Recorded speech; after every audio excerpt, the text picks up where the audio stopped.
What is going on, everybody? My name is Ciara Lawler. Welcome to a week of Movie Mondays. This is the Heroes for Hire podcast. We are back again, talking all the week's movie news, entertainment news, and just generally having a bit of a chit-chat about everything to do with film. As always, I am joined by my partner in crime, Mr. Shaun. And Shaun, how is it going? Great form, Conor. Can't complain. How about yourself?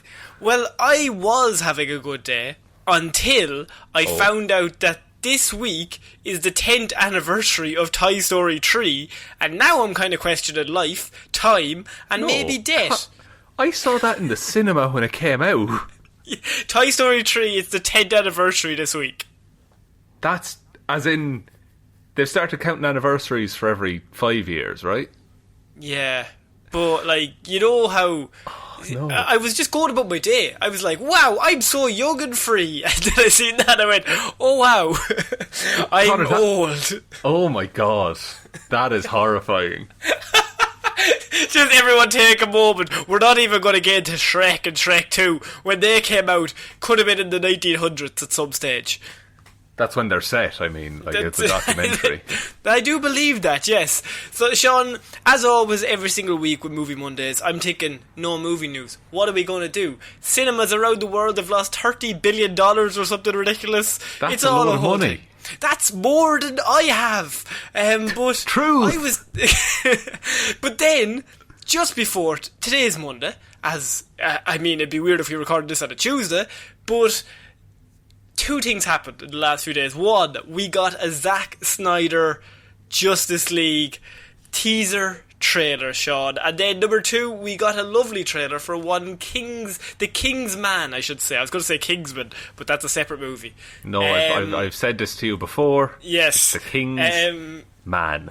So, and I was like, great stuff. Where do you want to start? But I feel like we always end with the DC stuff. So this week, we're starting with Zack Snyder's first peak Justice League thing, because it's only 30 seconds long, but I gotta say, I'm a very cynical man, but this looks cool, even though I hate the fact that it looks cool.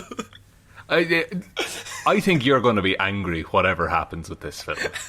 Well, because, I mean, I think it's a great teaser. If we just go, like, objectively, I think it's a really great teaser, and it would have been perfect for maybe around 2017 or 2016 when we were all excited about Justice League.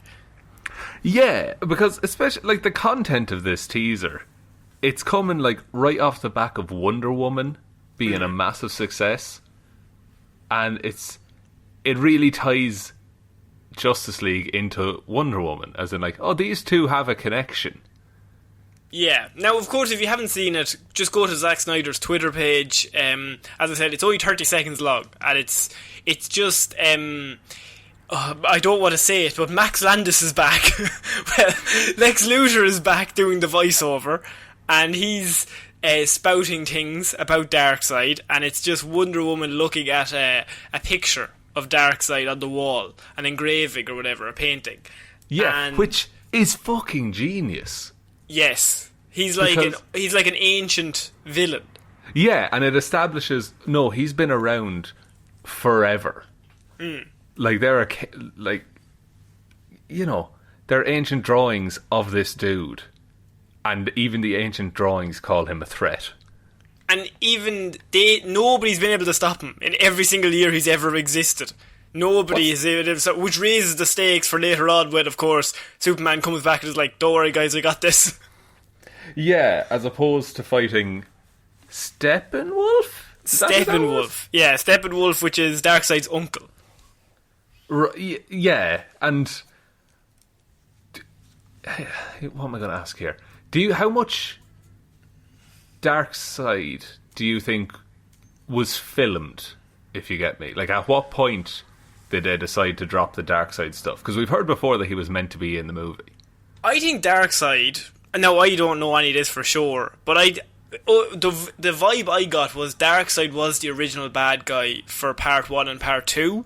Because when it was a two-parter, he was going to be... The first part was going to be Superman comes back evil, and then he's going to come back in the black suit with the mullet, and that would be the plot of maybe the first part. Second part was Darkseid, and then halfway through production, something happened, which either it was straight off the back of Batman vs Superman, maybe they changed it that way, but just in regards to, I feel like they thought it's too soon for Darkseid, because we have this whole movie where we have to bring back Superman and we have Darkseid in the same movie. It's kind of a long shot because they crammed it all into one part. And at that point, I think they changed it to Steppenwolf as a way to, right, we'll do Steppenwolf now, and then we'll do Justice League 2 5 years from now. And when Justice League is a massive success, yeah, we'll set up Justice the sequel. League, we can't go wrong. I think we have this nailed down, lads. All the boys in the suits in the room. I think we can all assume $3 billion, so let's already think 5 years down the line. So let's everyone take an early day today. Go home, rest on those laurels. And like, Steppenwolf looks fucking terrible. Steppenwolf looks Justice awful. League. He looks like 2001 like graphics.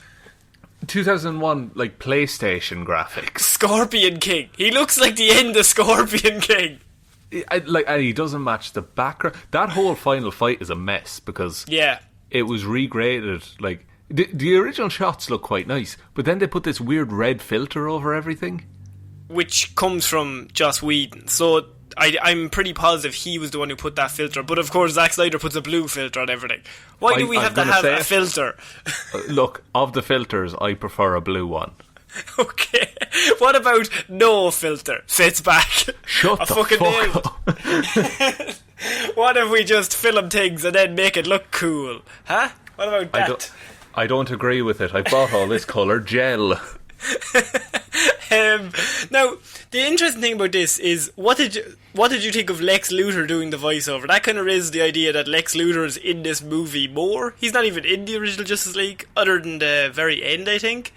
And so he could be in this movie along with Darkseid, which implies that maybe they have some plot. Has Lex Luthor gone mad at the end of this, or was that? I think he not in? He seems more comic book insane in this, in this teaser, than the very calculated insanity that he had in Batman vs Superman. Would you say calculated? That's an interesting word. I would say he was written to be a certain way. Manic. I'd say manic. Manic is a word for it. Max Landis type. Yeah. But he's doing the voiceover. You also have Wonder Woman, which I think is, as you said, a really cool dichotomy between Wonder Woman, who's also been around. Like, she's made of stone. There's magical forces in her, and so she's looking at these hieroglyphics, and it's Darkseid, and she's like, fuck. Like, I wasn't even thought about him. He must be the greatest evil of all time. It kind of sets him up to be cool, because if she looks very scared of him. Yeah, and she has fought the God of War. Yeah, she's fought Ares, yeah. Who also terrible CGI, but we'll not get into it. But also, wouldn't it make a lot more sense for Wonder Woman to be the one to put the Justice League together? How so? Like, if she realises this is a threat, and for us as the audience to see that, okay, this, demigod who we've seen kill a god is like, I cannot do this on my own. It sets up Darkseid to be the bigger, badder villain that we're waiting for. And much more characteristic of Batman to be aloof, because he's a part-timer in the Justice League normally anyway. And so she would have to go to him rather than the opposite way around. I think the two of them were together, kind of setting them all up. That whole movie's just a mess. It is.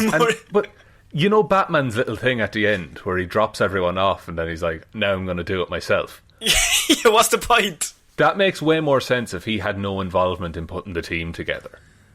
Oh, yeah. Yeah, no, I can understand that logic, because the whole movie's like, we gotta come together, there's a big evil, and then they go into the final fight scene, he's like, fuck all y'all, I'm gonna do it myself. Exactly, like, he goes back to classic Batman for some reason. But did you think, also, I just, straight up, do you like the teaser trailer? I mean, that's a simple enough question.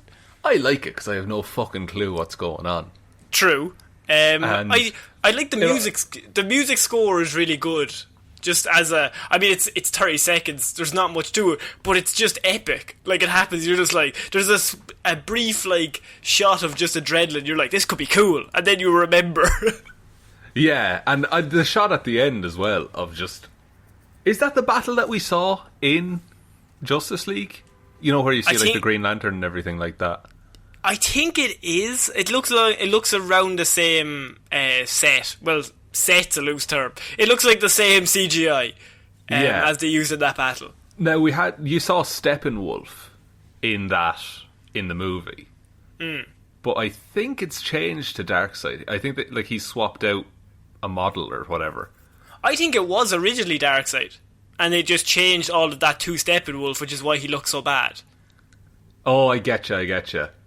Yeah, like that's a cool thing about a scene like this, is that it's essentially an animated portion of the film. Yeah. This is all, by the way, for the DC Fandom, which is like an online convention kind of thing that Warner Brothers are hosting. So that will be happening instead of the San Diego Comic-Con, which is really good because over the next few weeks, and especially at that convention itself, there's going to be lots of trailers. There's going to be lots of things released. The one thing I'm very excited for is Suicide Squad 2. There is theories that will have a release of its own trailer, which I think could be very, very cool. But this is why, say, Zack Snyder released this. I think they'll release the full trailer when they get to the convention. But another thing, actually, Zack Snyder said he will actually be there at the convention as well. So if you want to ask him questions about which gun is Batman's favourite, go right ahead. But the main thing that...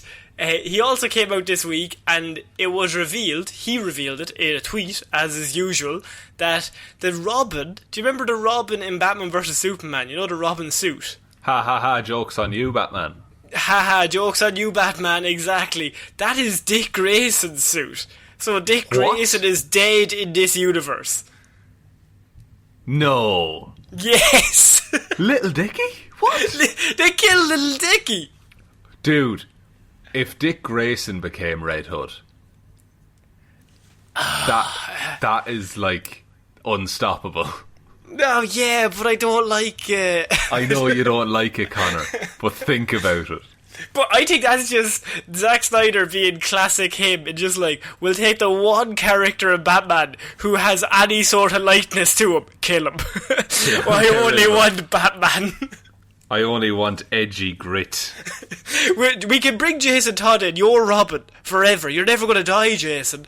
But Tim Drake at a loose end, and Dick Grayson especially, until he can fuck off. Give me Damian Wayne. Damian Wayne and Jason Todd. They're the only Robins he'll take. So that is a bold move to kill Dick Grayson. Yeah, I read that was kind of just a follow-on from the Zack Snyder teaser trailer, but that was like in one of the links underneath, and it was like, Zack Snyder confirms this, and I was just like, that is a weird way to go about that, and also implies once again Zack Snyder not the most well read up. Well, here's the thing, like, thinking about this Batman that we're getting, if Dick Grayson was killed by the Joker, it makes sense that Batman would never take on another child. Yeah, okay. Because Dick was his favourite. Yeah, he was his favourite. Well, how could he not be? Let's be honest, Sean, he's the best of us and the worst of us. He's the best of any human, fictional or non-fictional. Mostly fictional, because he is in fact fictional. Also, this is a movie, the teaser trailer, it's a movie that was considered unwatchable by studio execs, the Zack Snyder cut. Originally, when they showed it, they viewed it as unwatchable 2 years ago. So, I'm interested to see how this goes in a 4-hour cut. Is it a 4 hours? It's apparently rumoured to be one 4-hour film, or multiple TV episodes. It was meant to be 2 or 3 parts, though, wasn't it? So yeah. I wouldn't mind like breaking it up, like even if it's a 4-hour file that I have to torrent and just watch in like 20 minutes. How dare you? What? Dude, no one torrents anymore. It was I don't actually. That was big in 2007. And what was it? LimeWire? LimeWire, yeah. And you download one song and then your computer would just blow up. Just tear through computers. So, yeah, that is the Zack Snyder teaser trailer for Justice League. I said we'd start off this week, get that out of the way, because there's more exciting news, Sean, and that is Mamma Mia #3. Yes, there's going to be a third Mamma Mia movie. It might be happening. It is a heavy rumour by one of the producers stating that, it was made to be a trilogy. Let's make it a trilogy. What happened in Mamma Mia 1 or 2? Well, there was Pierce Brosnan, and he couldn't sing. There was Colin Firth, and he, I think, could sing slightly better than Pierce. And there was Howard Stark, but young Howard Stark. I can't remember his name. Oh yeah, that dude. Oh yeah, that dude. Exactly. And they all just turned up on the island, and she's like, one of you's the father. Don't know who. And there was a whole thing. And there was ABBA. And that's kind of Mamma Mia. Yeah, the first one is a wedding. Yes. Is the second one also a wedding? I've never seen the second. Hang on, I'm on the Wikipedia. But there's going to be a third. And why this is interesting, Sean, is it's going to have, rumoured to have, new ABBA songs. Sensing an issue here. What's the issue? Are ABBA still making songs? They reunited earlier on this year, or I think it was late last year. ABBA. And so ABBA have said that they are going to do new songs for this movie if the third Mamma Mia happens. Okay. So it's definitely happening then. Yeah, well, if they like money, I'm sure they will. Do you want me to read the first line of the plot of the second film to you? I would like that. Sophie is preparing for the grand reopening of her mother Donna's hotel, following Donna's death a year earlier. Oh, Jesus. Brackets, thank you for the music, close brackets. She is upset because two of her fathers, Harry and Bill, are unable to make it to the reopening, and she is having trouble in her relationship with Sky, who is in New York learning about hotel management. Brackets, thank you for the music to her dead man. That's the worst thing I've ever heard. Throughout this whole plot summary, it's broken up with the ABBA song that plays. That's cold. That's cold for her mom to be dead, and then in brackets put thank you for the music in the fucking plot synopsis. What if I had done following Donna's death a year earlier, brackets, voulez-vous, those brackets. Brackets, Eurovision winners 1974, close brackets. Oh Lord, I will not watch the second or the third one, I don't think. Oh, come on. Everyone loves ABBA. ABBA's fine. Come on, that's outrageous. That's an outrageous thing to say. I don't like the first one. I think if you said the words "I don't like ABBA," I think we would get hate mail, and I would be one of those mails. Yeah, we haven't had hate mail in a while. I know we haven't, but I would be willing to allow it if you said you didn't like ABBA. And I think those movies are not very good, but they are dumb fun to listen to ABBA. I don't know if a third one will work if the ABBA songs that they now release are not very good, but it could be a thing where they've been gone so long people will just be happy to hear anything. That could be it, yeah. And see, now you're in a weird predicament, because do you, as ABBA, do you release those songs, or do you just buy the Mamma Mia 3 movie soundtrack? But the Mamma Mia 3 soundtrack will be their songs. Exactly. Right. So Okay. which comes first? The songs or the soundtrack? And are they the same album with a different cover? Yes! Yes, they will be.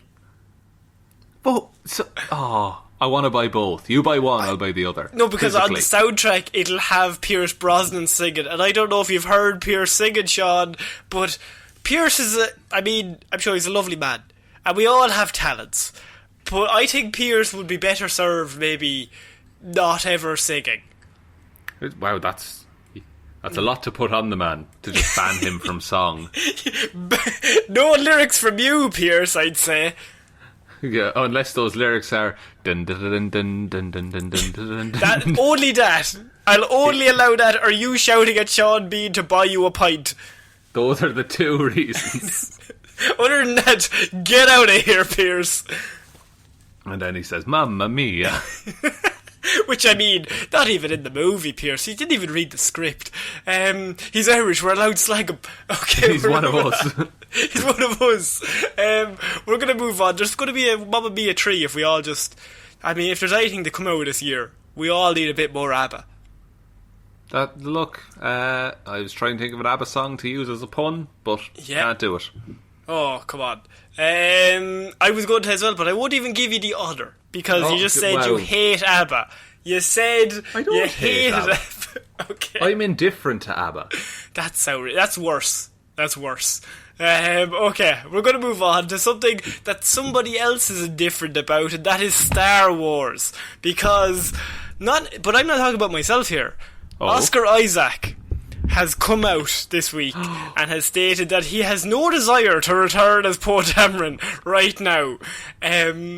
He said in his own words, maybe if I need another house or something. Can't blame him one bit. So, Isaac recently spoke about his experience with the franchise in a Deadline panel, where he insisted he enjoyed his time making the films.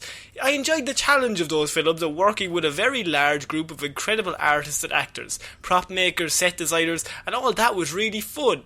However, if Lucasfilm were to approach him today with a new project for Poe, he likely wouldn't jump at the chance, stating that if he did need another house, he might do it, but other than that, he doesn't know. He said this even. I think in the press junkets for Rise I think he was of Skywalker. done even then. Yeah. They were like, "Would you come back in the future?" And he laughed and said, "No." Which you gotta respect the man. You do. Because him and John Boyega were very outspoken about the fact that they didn't super enjoy working on Rise of Skywalker. It wasn't the film they wanted to make. So honestly, I think he's big enough and talented enough that he can make that call to just be like, no, I'm not doing Star Wars again. He said, it's not really what I set out to do. What I set out to do was make handmade movies and to work with people that inspire me. That's in my DNA. I'm not alone, obviously. Every actor of a certain generation, those are the films that made them who they are. So that's certainly my case. It feels like, for me, a personal turning point in that, as far as I'm concerned, it has nothing to do with the finished product. It's the process of doing this. So I think it's fairly clear from that. He doesn't enjoy as he says, the process is the word he uses, but it's just the grind of being there for 7 months. And perhaps when the movie comes out, you just basically have to deal with every single day getting shat on Twitter or Instagram or whatever for something that's not your fault. No, because it's it's the Disney machine that it's just like actors go in one end, a movie comes out, and then the actors get just thrown to the dogs a lot of the time. Yeah. Where the actors and the director normally get thrown to the dogs, where mostly all of those films, they have to go through another 7 people before they get to the director. Exactly, yeah. It's not this secret thing that they give you a bunch of money and then say, here, direct this film and act in this film. And then it's all behind closed doors for 7 months. And then they post a USB stick with the film on it to all the cinemas. That's not... I was going to say, there's so many levels of just corporate that it all has to be approved by. We have to do a survey. We need to ask these people. We need the dials to say whether we like it or not. Yeah, you all want it to be more violent and less violent, more comedic and less comedic, right? Oh, boys. Oh, lads. Well, this is what you're getting. Get JJ in here. He's the only man that can do this. JJ has escaped largely unscathed. But I'm not seeing, the visceral reaction to JJ that Rian Johnson got. Which fascinates me. It really does. Because I think everyone is blaming JJ's failure on Rian Johnson's setup. I think The Last Jedi is a better movie than Rise of Skywalker. Whoa, boys. That's big talk. Because it is what Rian Johnson wanted to make. You know? And you know what? I think I agree with you. I'm not as big into Star Wars as you are, as we've stated many times on the show, but I just think The Last Jedi, for all of its flaws, it probably has, I think I even said this in the review that we did of it, but it has lower lows than The Rise of Skywalker, but what it does has is it also has higher highs. So it has the throne room scene. It's got Laura Dern going through the other spaceship, and all the sound just drops out. Those scenes are all-time classics. And we did the Phantom Menace for the Lazarus Pit last month, and the scene where Judah the Fates plays, and you have Obi-Wan and Qui-Gon and Darth Maul, that's an all-time great Star Wars scene. It's not in a very good movie, but it's an all-time great Star Wars scene. I think it's very similar, whereas I think The Rise of Skywalker doesn't have any great Star Wars scenes. I don't think so. I think it's and any it does have feels like they're either echoes of what came before, or they're trying to make an iconic scene. Yeah. Also, someone edited, the Force Ghost bit in Rise of Skywalker? And they put all the Force Ghosts in at the end. Yeah. It's so much better. Yeah, it makes way more sense. If you wanted to if you wanted to make an iconic scene, that was the time to do it. And I don't even think... See, I think that movie starts off on a bad foot straight away because, of course, Palpatine there. There's lots of fans for Palpatine. I think Palpatine is a great villain, but that doesn't mean you can bring him back from the dead when you want to. I think it's not like we break glass in case of emergency and get Palpatine back in. I think that kind of... We're going to get into a whole topic on the whole movies themselves, but I can understand where Oscar Isaac is coming from, because I think his character and John Boyega's character definitely got shortchanged the longer that trilogy went on. The first movie, I think the two of them are perfect and it's a great setup, but they lose a lot of steam after that. Yeah, they really do. And they're not the only characters to get shortchanged either.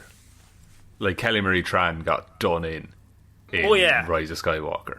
What was it, a minute and 37 seconds or something? Something like that. She was just popped up and left. She popped up to basically be like, I won't be in the rest of the adventure. Go on without me, Finn. And then she left. Yeah. This has turned into which movie is better. But I also think Oscar Isaac is too good for those movies. He's too damn good. Get that man's sexual chemistry with everyone into another movie. I'm telling you. It wouldn't be talking about Oscar Isaacs without you bringing up his natural sexual chemistry. It's only the scene at the end of The Last Jedi where him and Rey literally say one line to each other, and in the cinema I was like, jeez, they could get together. And then I was like, what am I doing? They literally just said hello to each other. Damn you, Oscar Isaac. With your deep eyes. Your deep eyes. And him and Finn should end up together. Okay, we're moving on to our next piece of news. And this is not really big news, but it's news that made me laugh, because this might be the worst headline ever. You've seen Gladiator, Sean, have you not? I have indeed. Yes. You've seen it this Christmas, I think. I did see it this Christmas, yeah. Late to the party on that one. Late to the party. Well, Gladiator 2 is a movie that has been talked about a lot, about Ridley Scott's Gladiator 2, because of course Gladiator 1 made a lot of money, won a lot of Oscars for Mr. Russell Crowe, and so they're all thinking, we'll do Gladiator 2. But the biggest challenge, they've stated the biggest challenge for Gladiator 2. This is going to be spoilers for Gladiator 1, which came out 20 years ago, so I think we're okay. But Gladiator 2's biggest challenge, says producer Doug Wick, is the fact that the lead character Maximus is dead. That is... Look, I didn't want to say it, lads. I didn't want to embarrass you. Do you think they got to the writing stage and went, oh, fuck, I forgot. I fucking forgot. Oh no! They've paid me already. I have to write this fucking movie. He's after writing the whole movie with Maximus as the lead character, and then he walked in. They're like, Maximus is dead, right? Yeah, I knew that. I was testing you. I was testing you. Yeah. Yeah. Just hastily scribbling stuff out. No, I meant Mattimus. I put an X there. I meant to be a T. I misspelled it everywhere in the script. But that's the thing, is that surely we've seen all of Maximus's story. He had a pretty good run now in the first one. Yeah, it's a pretty comprehensive look at who he was and what he's gone through. I don't know. Do you make just another Gladiator movie? Or will it not have the same? Does it have the same? Yeah, does it have the same sway if it's not Russell Crowe and Gladiator and Ridley Scott? I can't say. Part of me says a Gladiator movie can be a type of movie, and you just tell stories related to gladiators. But if it's billed as the sequel to Gladiator, it needs to tie in somehow. It has to be his son, surely. Also played by Russell Crowe. Just with a slightly different haircut. Just slightly different. He's a bit older. A nice guy is Russell Crowe. Big beard, bushy hair. I think that could work. I'm not opposed to it. But a film like this, I can't think why they would ever decide to make a sequel for it, because it's just going to get panned by people who like the original. And I just love the heading that it seems the way they've written all these stories is it seems it occurred to them late in the process what happened, because the producer, as I said, Doug Wick, he was speaking to the Comic Book, which is an outlet, and Wick says that the issue of bringing Maximus back to life is a major creative hurdle for the team working on the sequel. I mean, surely that hurdle was not a hurdle at all. Surely that was just something you already knew was there. It didn't just pop up. Surely that's a fact going into the writing process. Yeah. I'm. If they do bring him back to life, they need to go full Highlander on this and go balls to the wall insane with it. I'd say maybe he didn't actually die. It was faked. It was a faked death at the end of the first one. Do you think people will like or hate that? I think they'll hate it, but I think that's the only way you're going to get away with it. Unless you do the son angle and do maybe something like Creed, where obviously I know he's not Rocky's son, but the same idea where he's carried on his father's legacy or something. That could work, and just treat it as following the line of Maximus. Because then you have infinite ones. Do the actual movie Creed, but replace Sylvester Stallone with the ghost of Russell Crowe, and he's there always as a Force ghost, and he's constantly just chatting away, trying to sell his jockstrap, and then the son is just killing people. And then, see, you're going to have to get Joaquin Phoenix in. Probably. Is he too big for it now? He might be. He'd probably do it. I don't know. He could probably come in. He does say that. I should say that. Doug Wick says Ridley would love to do it. Everyone involved with the original loves the movie too much to ever consider cheaply exploiting it. Do I have some news for you? It's just a really clear creative problem working on a script. Ridley's working on it. It's really just a question of whether we can get it to a place where it feels worthy to make it. And of course, the leading man is dead. Yeah, we keep coming back to this. He said it like 3 times. He's like, we'd love to do it. We don't want to cheapen the first one, but the guy is dead. Also, we'd love the movie, but Russell Crowe is dead in that movie. He's not living anymore. Yeah. Which might come as a bit of a shock to people. Do you think we could do maybe like another Iron Man movie? Maybe just... Well, we'll just Iron Man 4? Back. Iron Man 4, no? We're slowly running out of films that are just... like film, like they're just movies and stories and that's it. Because you can't just have one, you have to have a trilogy. Yeah, and I wonder how long it's going to go on before people really get sick of it, because I'm sick of it. Oh god, I was sick of it many a year ago. I was even more sick of it. I'm cool. Well, I'm the most sick of it. You're the most awake of it. You're the most healthy. What? Yeah. I didn't say I was the most asleep of it. You're the most awake of it, so take that. That's right, I am woke, I got Sean. confused. That's right. Yeah, you're woke on Gladiator. Oh, come on. I think Gladiator 2 is going to be a great success. I think they should keep doing it. Waste your time. Keep doing it. Waste everyone's time. Yeah, I will never see it. We're moving on to our next piece of news, and that is Tenet. Now, Tenet is Christopher Nolan's next big project. It's meant to be coming out on July 31st. Sean, we of course seen the trailer a few weeks ago, but we were wondering, what's the plot? It's very vague. Well, very confusing. It's a plot. The plot has been... The plot details, I should say, have been revealed to us, the common man. Nolan has come down from the heavens and looked upon us, and he has given us the plot details, which I think you'll quite like, because the Tenet plot details tease a global disaster worse than a nuclear holocaust as the plot. Stakes, am I right? Yeah, it's like, what's bigger than a nuclear holocaust? Something worse? I don't know. Fucking global nuclear holocaust. Fucking nailed it. Chris, give him some money. So, yeah, obviously Christopher Nolan is doing... he's done Memento, he's done the Dark Knight trilogy, Inception, to name but a few. And so he's got bank. He's got money in the bank at Warner Brothers that he can kind of just do whatever he wants. And so he kind of goes bigger and bigger every single time there's a new movie. Yeah.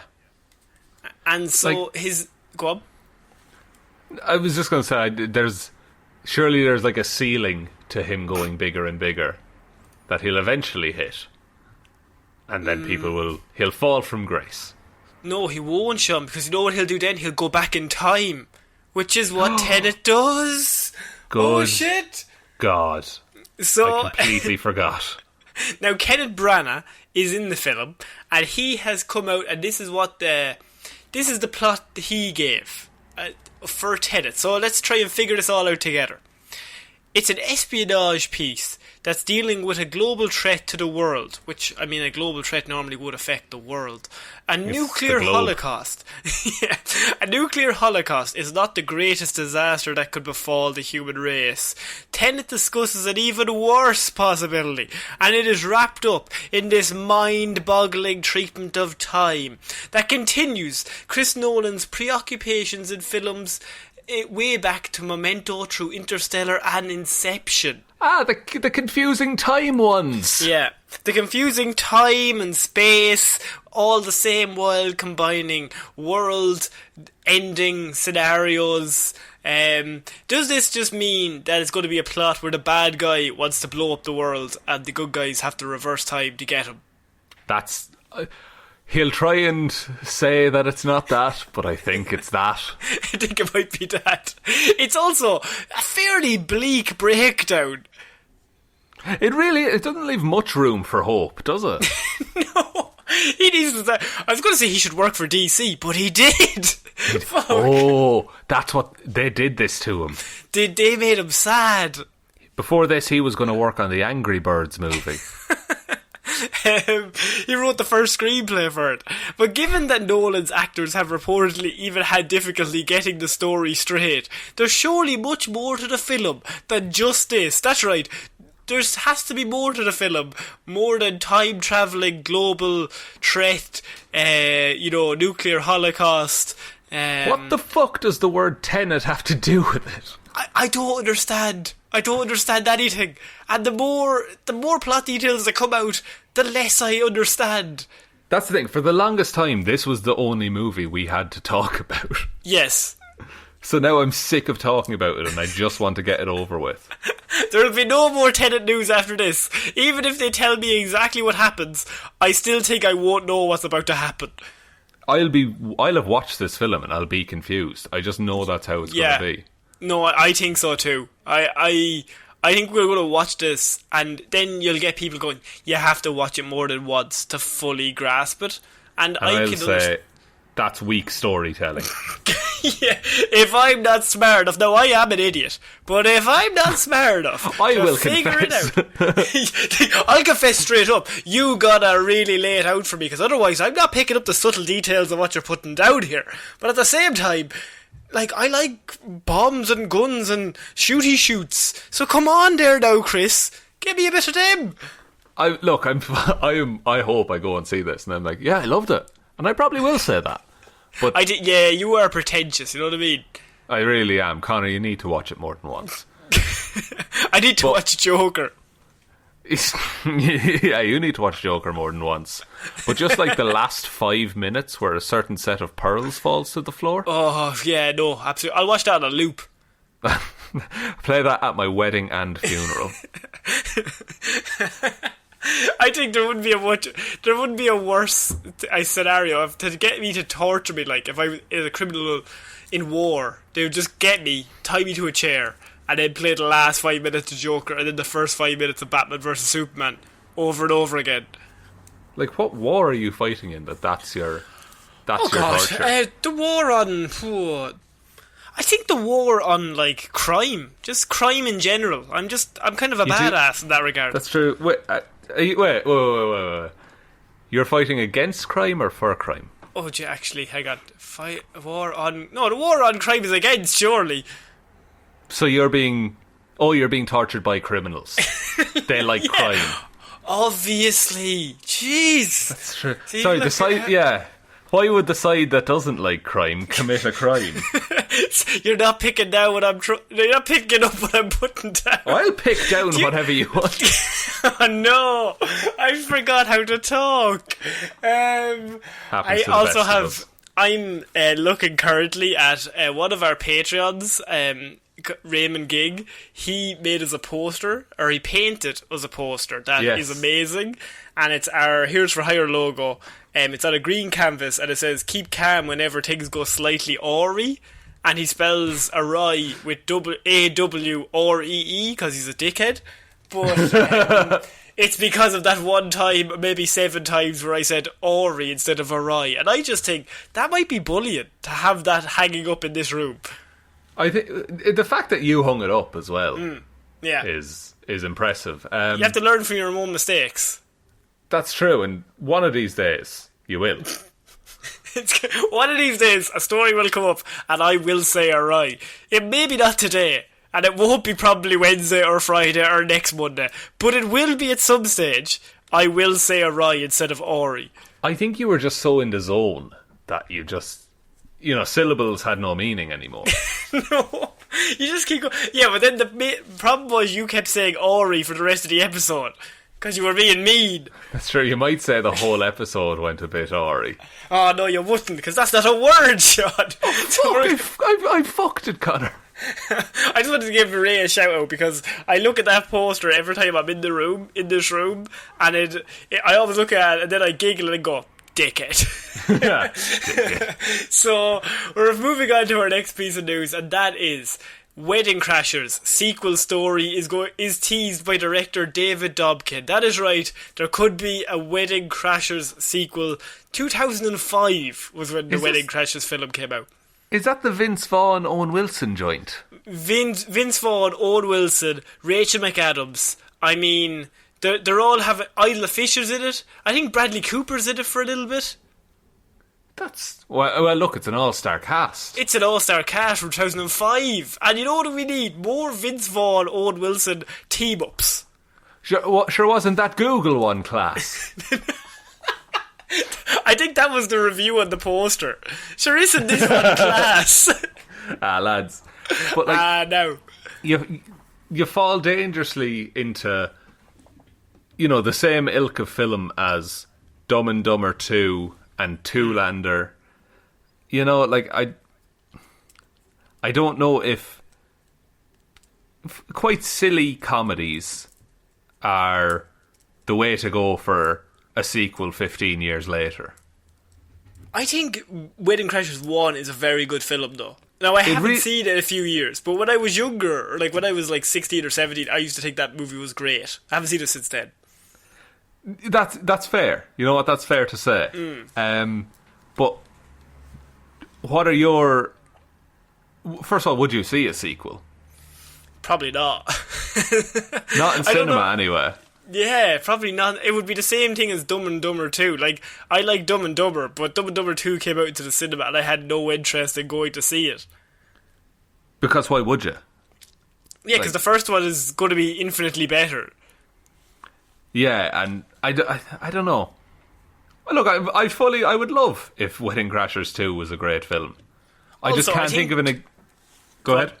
No, I was going to say 2005 was peak Owen Wilson, Vince Vaughn team-ups. Oh yeah, they were the guys to have. Them two and Ben Stiller. Like, if you had any of those lads, you were done. You were onto a winner. Yeah, printing money. So, yeah, like, because that was the era of like Dodgeball and what's the other? Was Night at the Museum around then? I think that might be 2007. Maybe around then. But like I just said, Zoolander. Sure, Zoolander and Wedding Crashers all came around within a few years of each other. That's true. Do you remember Drillbit Taylor?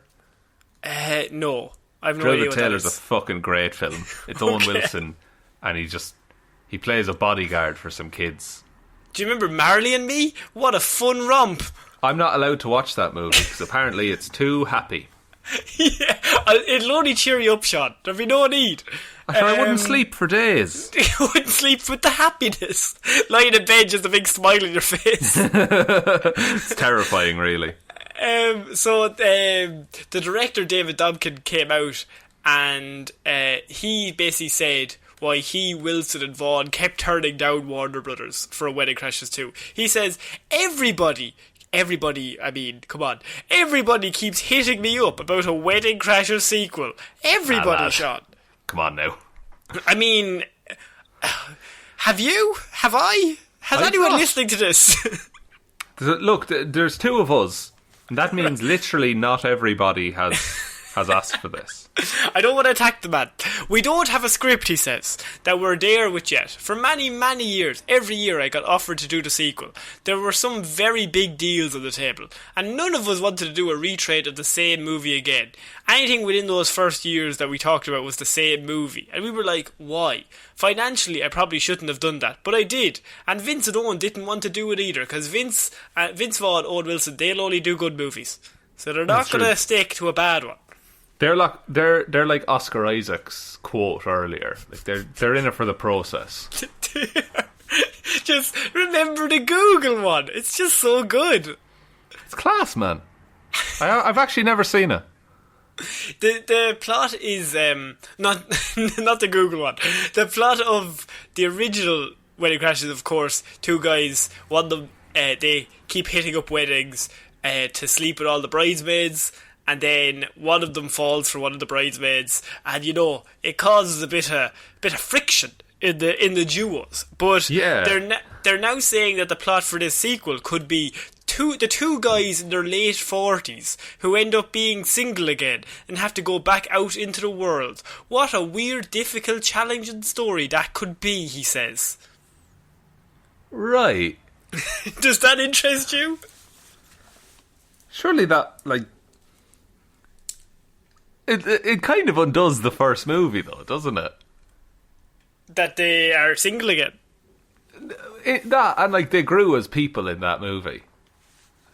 Oh, Will Ferrell's in it as well, isn't he? He's a funeral crasher. He is. Yeah, he's great at that. That premise doesn't sound as funny as the original premise.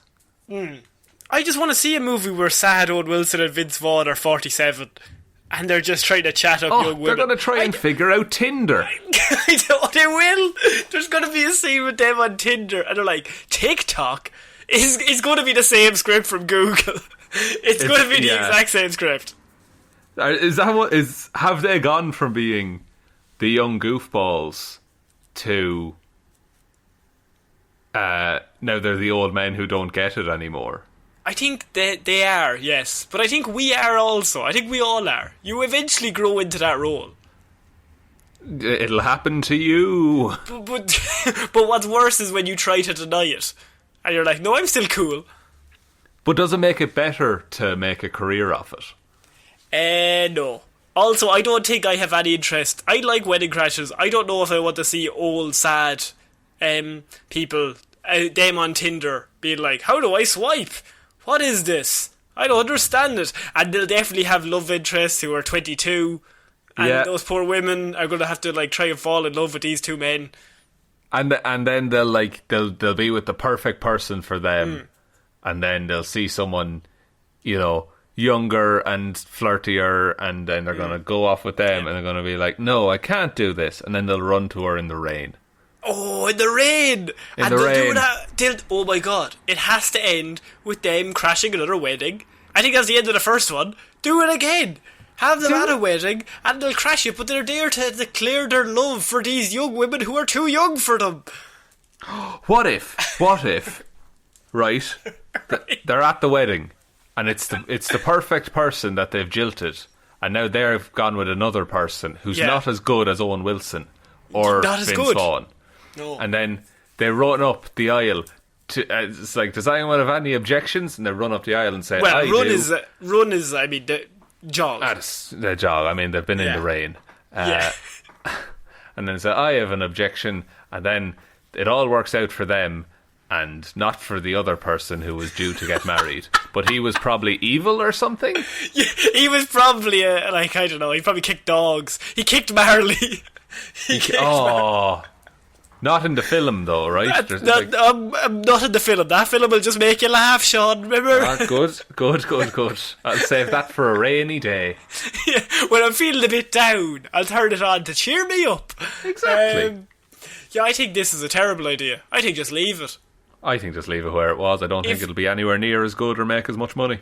If Two-Lander bombed and was not very good, I think this is very similar. I think the only one that slightly got away with it was Anchorman 2, but I think that's just because that was such a cult classic that I think that had more of a fan base going in, and Paul Rudd, of course, is still a big, massive star, and so is Will Ferrell. But it's not very often that Owen Wilson and Vince Vaughn are... Back then, they were like the leading men in comedy, but now they are not.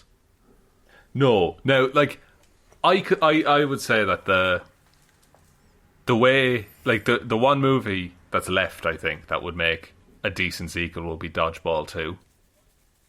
Yeah, I think Dodgeball before Wedding Crashers, definitely. Yeah, just because that movie is so quotable. Like that, I still quote. It's a bold strategy, Cotton. Let's see how it works out for him. Like I just say that all the time.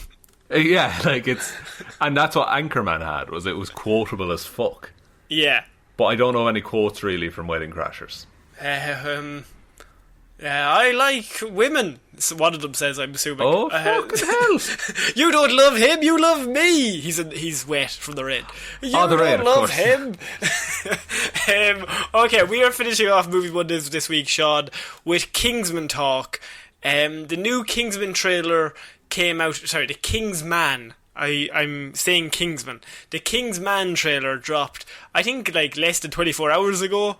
And I think this is the best trailer I've seen for this film. There's been two other trailers which I can't remember, which I think is it's a worse view if I just can't even remember them. So I think that's as good a review as any, because I just think this probably has more of the Kingsman vibe. Like, it gets more into the action and the comedy rather than setting up the world.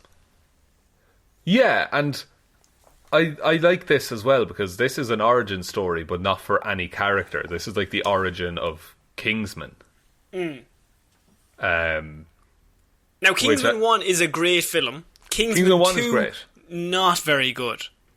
No, Kingsman 2 kind of felt like, you know, in like a sitcom, like Friends, for example, there's like, and we're going to London for a season. Yeah. Kingsman 2 felt very like, wow, imagine them in America. Yeah, I can understand that. The first thing that actually struck me watching this trailer, there's a lot of things, it's just kind of, it's set in World War One. It's kind of building up the fact that this is how they set up this Secret Service, or this branch of Secret Service. And there's a very weird thing where they like mirror the first Kingsman, just in regards to like, you have Ray Fiennes there, he's kind of Colin Firth, and the other guy's name is Harris Dickinson. I think he plays a guy called Conrad, and he is kind of Eggsy. Yeah, but like the, you know, 19 I think it's 1910s equivalent. Yeah. It's more difficult. I feel like the class divide looked different back then, in terms of like Eggsy versus Colin Firth in Kingsman is like chalk and cheese. But I don't know whether they're going to hit the same beats in this one. Not. No, I hope it's a very different, like, because what is the Eggsy of World War One, if you get me?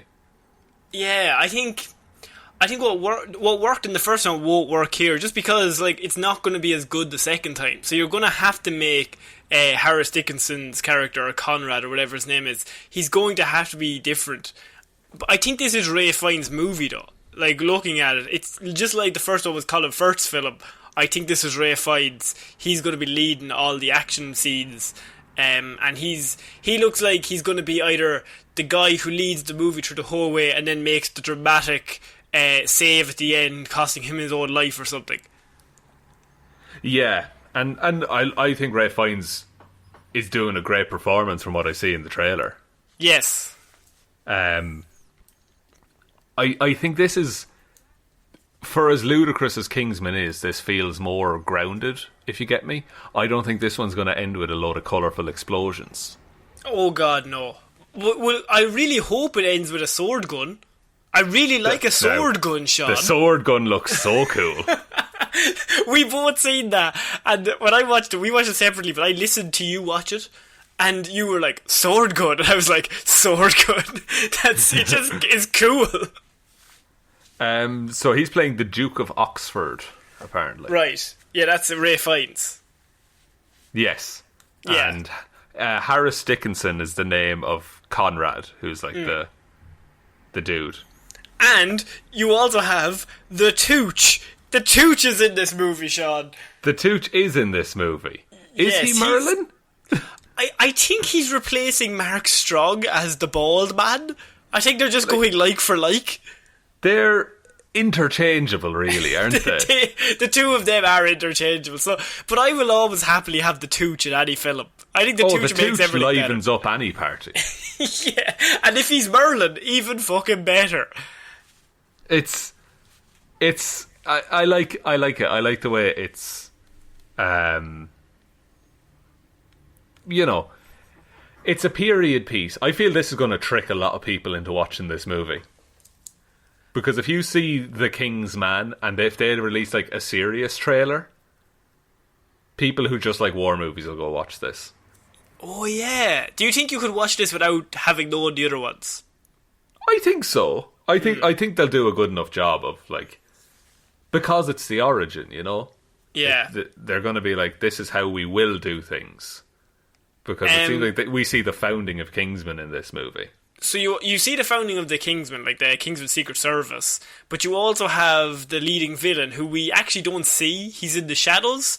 Everyone's wearing like a gold ring, a distinctive gold ring. But his followers, Sean, one of his followers is Mr. Rasputin, played by Reese. I never remember how to pronounce his name.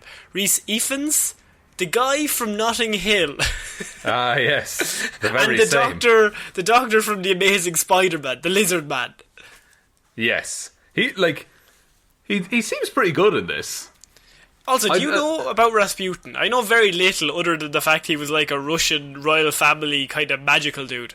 Ah, we know the same amount, so... That's... Okay, cool. The premise of this movie, by the way, is a collection of history's worst tyrants and criminal masterminds gather to plot a war to wipe out millions. One man and his protege must race against time to stop them. Which, I mean, that's as good a plot as any. You got a load of bad guys in a room, they're like, we're going to end the world, and then we'll get all the money somehow. I don't know how we'll get money when the world is over and done with, but look. Well, they'll make the new world. They'll make the new world. We'll burn it all down and start again. The classic plot line. It's a high-stakes underdog story. Yeah. No, I like the look of this. We get the classic take a modern song and slow it down a bit and get it sung differently. Oh, what is it good for? I mean, the minute that started playing, I was like, Rush Hour 1, first of all. Yeah. And then number 2, I was just like, I'm fucking in. I'm really pumped. This movie looks fun. It looks like a fun war movie.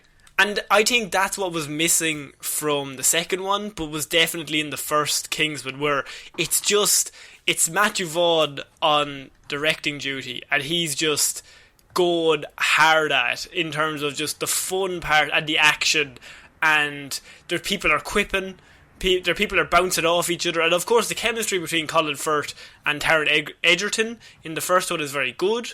Hopefully they're able to replicate that in this one, but I just think action-wise itself, it's going to be really great. So I think Matthew Vaughn normally has that down. It's just everything around that.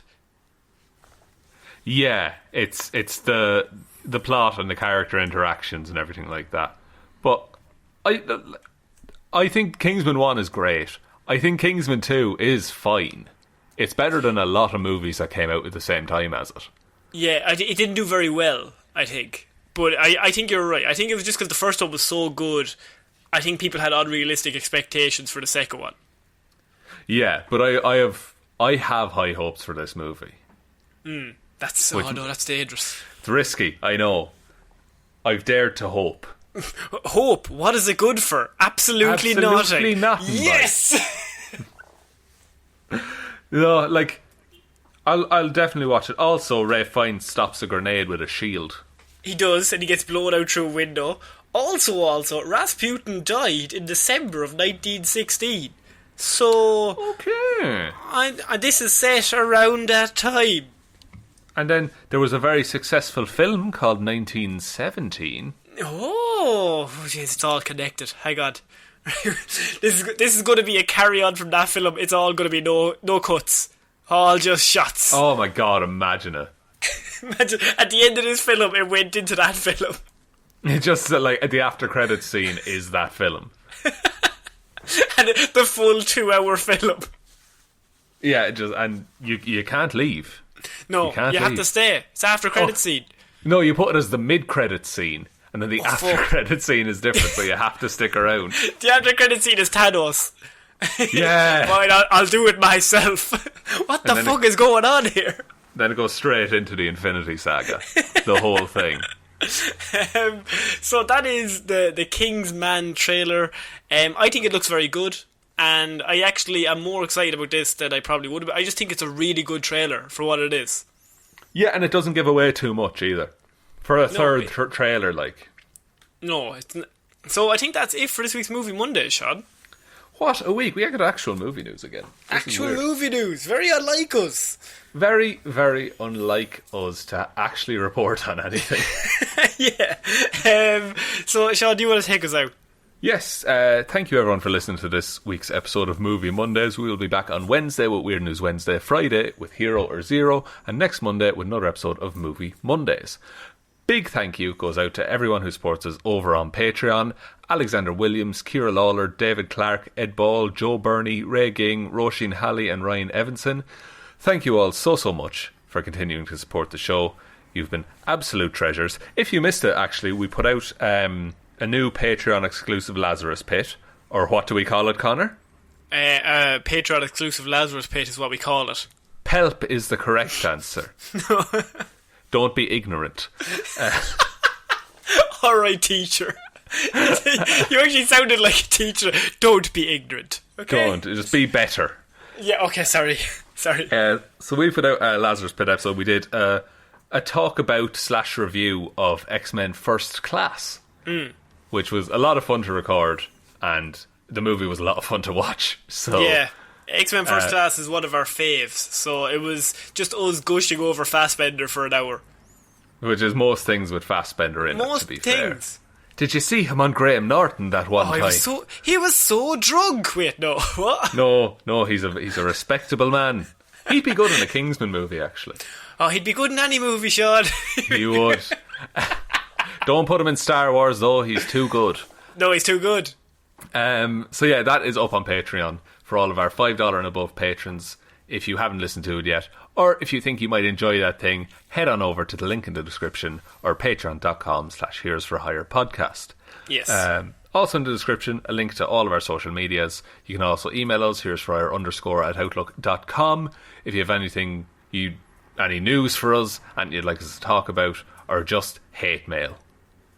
Just send a hate mail. I'm happy to read it. And I'm not happy, but But you're going to bed watching Marley and Me. You have no issues. I'm about to be the most happy man on the planet. Just skipping into the sitting room. Cannot wait. Got my blanket, got my hot chocolate. Next up, Bambi. Here we go. Oh no, I know that one. So I think that's about it, Connor. Alright, so I've been Conor Lawler. I've been Shaun Mean. And just tell one human being we exist. Oh fuck, I forgot. Bye. Bye.